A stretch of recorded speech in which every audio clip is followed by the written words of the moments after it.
He's doing it again as a shocking new report has just dropped surrounding the Los Angeles Lakers and one player in particular that not only has fans fired up, but folks, this report has revealed some wild information surrounding the Lakers positioning themselves for a blockbuster trade. We're going to break down exactly what this ridiculous report is, discuss what it means going forward, as well as some interesting comments from a new Lakers edition that is very encouraging. A ton to go over on this episode, but before we get into it all, if you're a part of the percentage who aren't subscribed to the channel, you guys have been absolute beasts with the support. The regular season is just around the corner. If you're enjoying the daily content, make sure to hit that subscribe button. Folks, this is going to be a fun one. Now, obviously, there's a lot of question marks heading into the regular season. LeBron James being injured, all these different things, but we're going to take a step back and dive into a new report that has dropped surrounding Giannis Antetokounmpo. Now, we all know that this is a player that there's been a lot of rumblings lately following a new report from Shams, all these different things.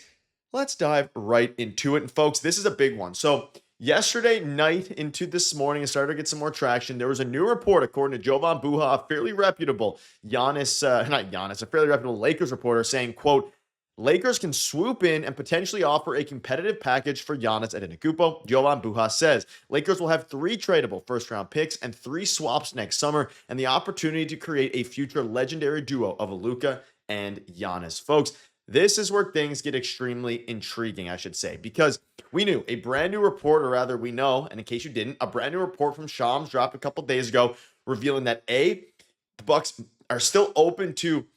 They don't want to trade Giannis, but Giannis said that the Knicks were his main team if he was to get traded, and that the fact that the Bucks are even open to a trade tells us a lot, and that they're still weighing his future. And if they go off the rails anytime soon, especially towards a trade deadline, that other teams are expected to ask and offer for Giannis and ask about Giannis, and the Bucks are expected to listen. So that was a huge report from Shams that has dropped. Now, he didn't specifically mention the Lakers, but the Knicks were specifically mentioned, and then a Lakers reporter comes in and says this, and keeping in mind the fact that they will have a lot of picks, they have young assets. I mean, Austin Reaves is kind of the big one that a lot of fans are talking about. This is where things get extremely, extremely interesting. And again, Jovan Buha wouldn't say this if he didn't believe it. Now, of course, Luka Doncic and Giannis Antetokounmpo, that would be a wild duo. And of course, we know that the Lakers want to make crazy things happen, and Rob Pelinka's already pulled off one half of this crazy puzzle piece, which is getting Luka Doncic. If he can somehow get Giannis Antetokounmpo, you're in a wild spot. And again, the report is they can swoop in. And that is mentioned, ignited a bunch of reports, including this one here. Lakers, Giannis' dream is closer to reality if latest NBA rumors are true. Rumors have swirled around Giannis, and the Lakers just got some good news. And this, of course, was referring to the fact that Jovan Buha said this, but also the fact that, Shams came out and said that a trade is more likely to, happen if they go off of the rails. Now, this has basically spiraled into a ton of conversation. Now, of course, in any trade involving Giannis, you would assume, and you have to, assume Austin Reaves would be traded in this package. But again, the fact that there's a lot of tradable first-round picks, I mean, they could offer Austin Reaves 3 firsts, 3 swaps, plus to get Giannis, and you're still fine, right? Regarding your team. That's where things get a little bit crazy with this, because as of right now, and as it stands at this very moment, the Lakers don't have a ton of tradable picks. The 2031 first, some swaps.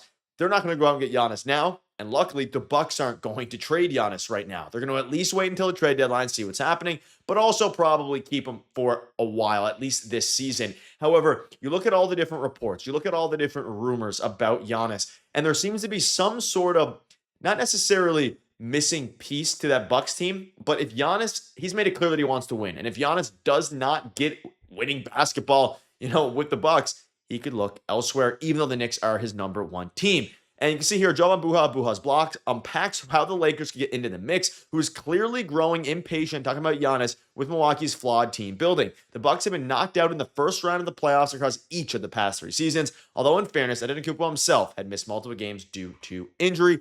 I think the interesting thing was the Lakers were positioning themselves as a future cap space team and a future offseason team earlier in 2025 in that offseason. Of course, we know this. I covered it every single day in the channel with my daily uploads. And then there was a shift later in the offseason after Eurobasket where it came out that they're open to trading, open to taking on longer term money.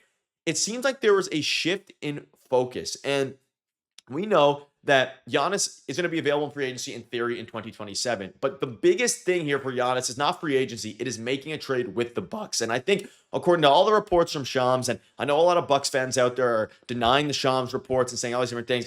I think Shams is right. Like, I think there is going to become a point where a trade is possible here. And it could happen sooner than we expect. You can see there in the second paragraph, despite his free agency being in 2027, he could be available sooner than that. A report leaked earlier this week from Shams that the two-time league MVP had eyes only for the Knicks, although Buhan notes that could certainly be subject to change, and the Lakers should want to be ready, and they will be ready if that happens. And this is where the mindset changes, right? I think the Lakers now go from potentially taking on a ton of long-term money, big trades, all these different things, to more minute trades that don't affect their cap implications going forward, so that way they can make that trade and position themselves for some of the bigger free agents, with Giannis being the main prize. And I'm not saying free agents as in, they can both be open to free agents, but also making sure that they can position themselves for a Giannis trade, whether that's this trade deadline, whether that's the next trade deadline, whenever that ends up being. And the thing to keep in mind, though, there is some practical issues. It would be Reaves, Rui Hachimura, all these different things. There would have to be some sign-in trades involved. There had to be a lot of different things. However, in theory, either player could reach an extension agreement with the Lakers before the start of the 2026 season.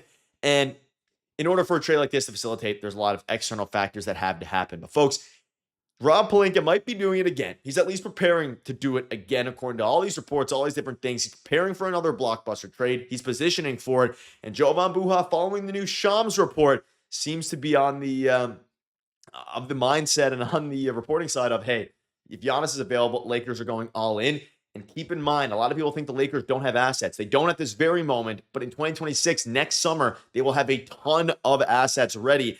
And that's obviously going to impact their potential trades this offseason, this upcoming trade deadline, all these different things. Let me know down below what your thoughts are on all of that, folks. Now, a couple of things I want to go over here before I wrap up. I did touch on a new Laker in the intro having some interesting comments. It's about Jake LaRavia, and he spoke out on Luka Doncic's leadership, and said basically he's a beast. He's a vocal leader, but more so you just follow him because he's Luka. You know what he does. You know who he is on the court, and it's easy to stand behind someone like how talented he is, how good he is as a player. And he also recently came out and kind of talked about how, or Luka Doncic came out and talked about how without LeBron, it's next man up mentality, whether that be Jared Vanderbilt, whether that be even guys like Jake LaRavia, Dalton, Knecht, Maxi Kleber. Everyone has to collectively step up now for the upcoming season because they're all going to need to play big roles. Maybe Jake LaRavia steps into the starting lineup. He went out and said, for me, I'm just trying to benefit him as much as I can. I think we're going to have a relationship. I help him, he helps me, and we win games. This will be a perfect opportunity for Jake LaRavia to step up and actually win some games for this team, whether he's starting, whether he's on the bench. He's shown it with Sacramento, an ability to score the ball in bunches, do what we saw briefly, connect. It's going to be interesting to see what he can do. But folks, that'll wrap it up. Let me know down below what your thoughts are. A lot of new reports. We know how good Giannis is. Rob Pelinka is preparing to get the absolute heist of a century for the second time in this century.